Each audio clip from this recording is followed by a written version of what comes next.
Olá, seja muito bem-vindo a mais um Encontro com uma Palavra. Seja bem-vindo também à continuação do estudo da carta de Paulo aos Romanos. Estamos tratando dos desafios de oração que Paulo lança nessa carta. Como tudo isso que temos visto até agora, como todas essas reflexões podem influenciar o modo como oramos, eu gostaria que você pensasse a respeito. Diante de tudo sobre o que falamos até agora, você acha certo a gente orar a Deus como uma lista de coisas para pedir, como se fosse uma lista de compras? Bem, vamos à próxima pergunta. Você já observou como as Escrituras enfatizam que Deus sabe, mas nós não sabemos? Por exemplo, quando Jesus ensinou a oração do Pai Nosso, deixou isso claro ao dizer: "E quando orarem, não fiquem sempre repetindo a mesma coisa, como fazem os pagãos. Eles pensam que por muito falarem serão ouvidos. Não sejam iguais a eles, porque o seu Pai sabe do que vocês precisam antes mesmo de pedirem." Quer dizer que nosso Pai sabe, e nós não sabemos. Nosso Pai sabe tudo o que precisamos, tudo o que está na nossa lista de pedidos. Por isso devemos orar assim: Teu nome, Teu reino, Tua vontade, dá-nos, perdoa, não nos deixe, livra-nos, e depois Teu reino, Teu poder, Tua glória. Começamos e terminamos dizendo: santificado seja o Teu nome, venha o Teu reino, seja feita a Tua vontade. Depois de dizer isso, apresentamos a Deus nossos pedidos: dá-nos, perdoa, não nos deixe, livra-nos. E terminamos reafirmando que o reino será de Deus, ou seja, independente do resultado da resposta à nossa oração, o reino será dele e não nosso, porque o poder virá dele. Por isso a glória será sempre para ele. Jesus nos ensinou a orarmos assim porque nosso Pai sabe e nós não sabemos. No capítulo 8 de Romanos, encontramos outro ensinamento muito importante. Já comentamos esse ensino quando estudamos esse capítulo, por isso não vamos nos deter muito nele agora.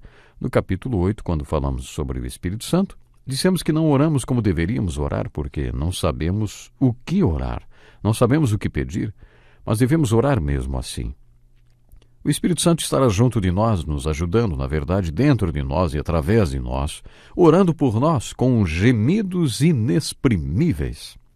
Além disso, o Pai conhece os segredos dos nossos corações e sabe o que se passa na mente do Espírito quando este ora pelos santos de acordo com a vontade dele. O Espírito Santo intercede por nós de acordo com a vontade de Deus. Essa é outra razão por que as Escrituras afirmam que Deus sabe, nós não sabemos. Por isso, assuma apenas o papel que Deus lhe deu. Por isso, ore mesmo que você não saiba o que orar.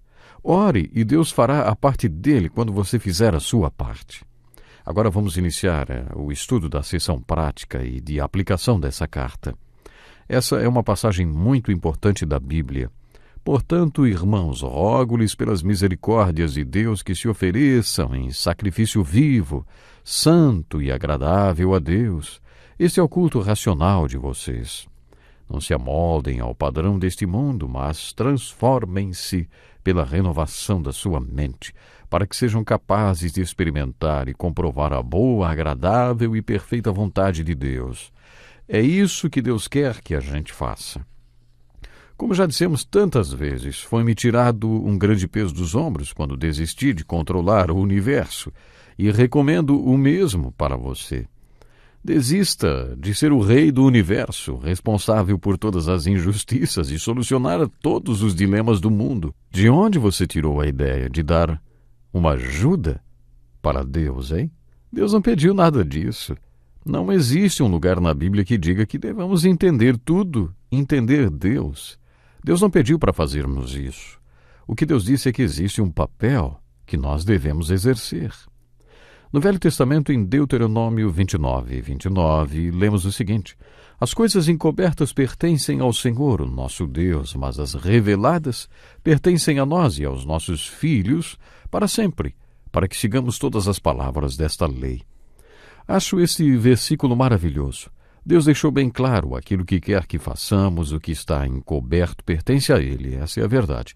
Às vezes cristãos são desafiados com a pergunta: você está disposto a morrer por Jesus Cristo? Em algumas partes do mundo, essa é uma pergunta que muitos têm que enfrentar. Mas outra pergunta, talvez mais importante do que esta, seja: você está disposto a viver para Jesus Cristo? Isso é mais difícil do que morrer por Cristo. Muita gente diz que viver para Cristo é mais difícil do que morrer por Cristo. Viver para Cristo implica em sacrifícios. E esse sacrifício vivo e incondicional é o único aceitável para Deus. Ele não aceitará nada menos do que isso. O sacrifício de apenas 10% das nossas atitudes não é um sacrifício aceitável para Deus. Mas tem muita gente que acha que isso também pode ser um comprometimento verdadeiro. Faz favor, quantas pessoas dão o dízimo hoje em dia? Dar o dízimo é um compromisso com Deus, mas não foi só isso que ele pediu. Ele não pediu 10%, ele quer 100%. Deus quer uma rendição total e incondicional. E isso é a única coisa aceitável para Deus. Esses são os seus termos. É isso que Deus quer de nós, o que não é complicado. Deus quer de nós um sacrifício vivo, o que Paulo chama de culto racional, ou seja, uma adoração inteligente e racional. Esse sacrifício vivo, que é nosso culto racional, significa reconhecer que Deus é digno de nossa rendição total a Ele. Isso é um culto ou uma adoração inteligente.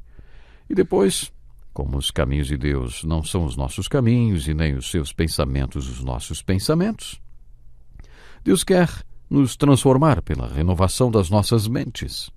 Nossas mentes precisam se converter ou virar de ponta cabeça. Como já estamos de cabeça para baixo, a conversão cristã significa em se consertar ou nossa cabeça ir para o lugar certo.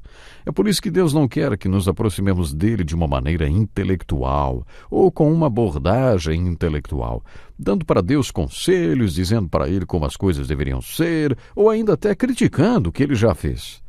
Tem gente que ora criticando a Deus. Tudo que Deus quer de nós é total rendição, que nos leve à transformação, que é justamente uma renovação intelectual. E depois Deus quer de nós uma disposição mental que esteja em alinhamento com os valores eternos de Deus. Eu gosto da maneira como Phillips traduziu o versículo 1 do capítulo 12 de Romanos. Provem que o plano de Deus para vocês é bom. Satisfaçam todas as suas exigências e caminhem para a maturidade espiritual plena. Deus quer que estejamos em alinhamento com os seus valores eternos e a sua vontade para a nossa vida. E isso é santificação, um ato intencional, que depende da nossa vontade, viver sabendo que prestaremos contas a Ele. Maturidade espiritual. No final do versículo 2 encontramos a seguinte expressão: boa, agradável e perfeita vontade de Deus. Agora quero que você me responda. Você acha que a vontade de Deus é boa, agradável e perfeita? Você acredita que a vontade de Deus é assim?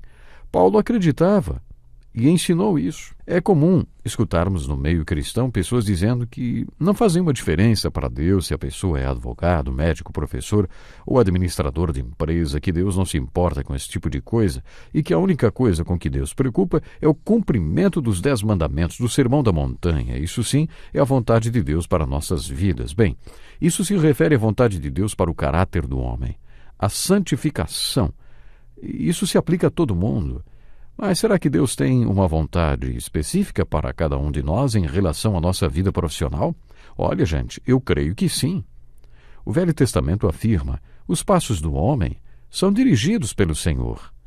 Deus conhece tudo, Ele conhece lá na frente.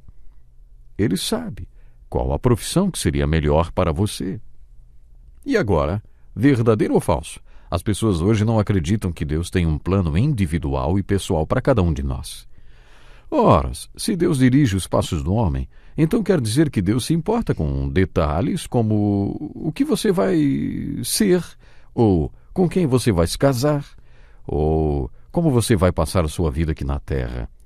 Isso quer dizer que existe uma vontade boa, agradável e perfeita. É a vontade de Deus para se cumprir na sua vida de uma forma total. E agora a pergunta mais importante. Talvez essa seja a pergunta que os pastores ouvem com maior frequência. Ei, como vou descobrir a vontade de Deus para a minha vida? Essa pergunta muitas vezes é feita. Essas palavras de Paulo que estamos estudando apresentam alguns pré-requisitos para conhecermos a vontade de Deus para a nossa vida. E o pré-requisito número 1 é entregar a Deus sua própria vontade. O que é mais difícil para os cristãos em relação à vontade de Deus é a própria vontade deles. Jesus ensinou que aquele que decide fazer a vontade de Deus, a esse Deus revelará a vontade dele. Acho que é isso que Paulo está nos dizendo nesse texto. Se você se oferece a Deus de maneira incondicional e submete a sua própria vontade à vontade dele, então ele lhe mostrará qual é a vontade dele para a sua vida. Creio que o oposto é verdadeiro. Se você não está interessado na vontade de Deus para a sua vida, ele não vai escrever com enormes letras lá no céu o que ele quer para você, porque ele sabe quem vai e quem não vai seguir a sua vontade. O princípio é este: se você quer praticar a vontade de Deus, conhecerá qual é a vontade dele para você à medida que o obedecer. Os 3 pré-requisitos apresentados por Paulo são: primeiro, você entrega sua vontade de maneira incondicional. O segundo pré-requisito é negativo: não se conforme com esse mundo, não se molde aos modos do mundo. De onde os seus valores vêm? Da sociedade? Ou você tem apresentado à sociedade os valores de Cristo? Não deixe que o mundo lhe diga como tomar decisões. Portanto, comprometa a sua vontade à vontade de Deus. Não se amolde ao mundo, mas transforme-se pela renovação da sua mente.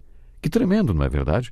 Não se conforme com o mundo, mas deixe que Deus o transforme e remodele sua mente, ou vire você de cabeça para baixo, para que você conheça os valores de Deus e aceite a boa, agradável e perfeita vontade dele.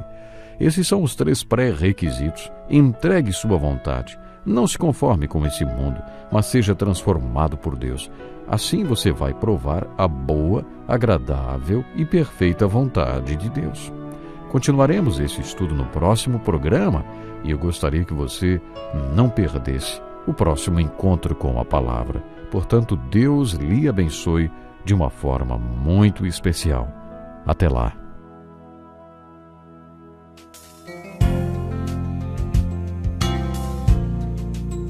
Este é um estudo escrito pelo Dr. Dick Woodward, na voz do pastor Edson Bruno. Até o nosso próximo encontro com a palavra.